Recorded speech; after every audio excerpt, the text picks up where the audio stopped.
China, an immense and vibrant country, at once ancient and enduring, an ever-changing tapestry of history and culture spanning 5,000 years. That is an incredibly complicated, interesting, sophisticated world that you could spend 10,000 lifetimes studying and never get to the bottom of. Today, 20% of the world's population calls it home.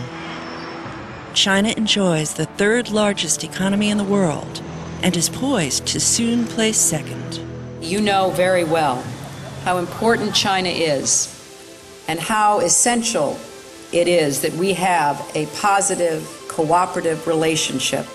The China-US relations have come a long way in the past 30 years. We have ended confrontation and mutual estrangement to foster one of the world's most dynamic and influential bilateral relationships. China is, at this point, probably the most important country for the United States to engage with.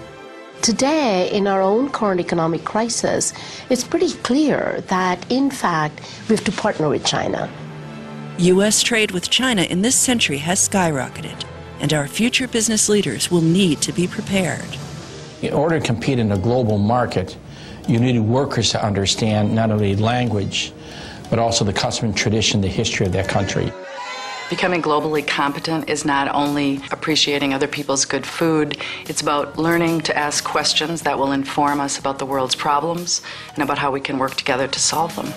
We can learn a lot from other cultures. We ought to build into our education system some dramatic changes. First of all, our students, when compared to students around the world, don't have the kinds of language skills that the rest of the world have.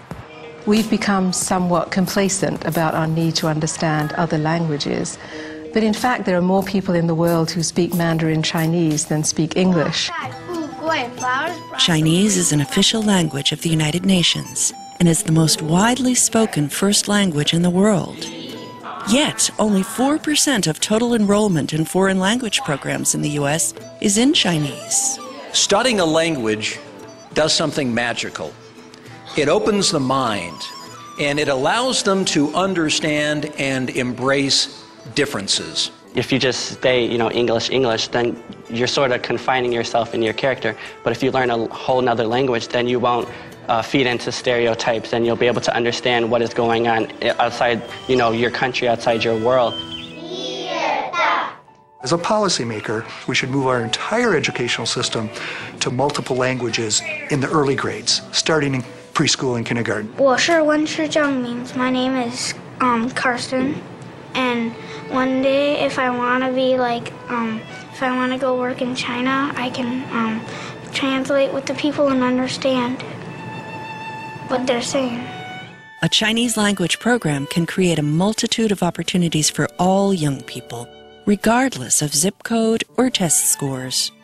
Don't think of this as just for your elite kids. This is for everyone. Any child, any socioeconomic background, and what a gift. It's something as small as just one language course can actually radically just alter the whole path of your life. Taking Chinese has opened so many doors, so many opportunities have been given to me just because of this one language, and I think it's just amazing. One great benefit out of learning Chinese is learning how to learn.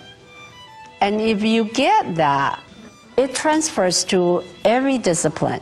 Infusing Chinese language and culture throughout existing curricula offers a profound way to engage, enlighten, and educate the leaders of tomorrow as they prepare for a shared future. You can build international content into reading, into science.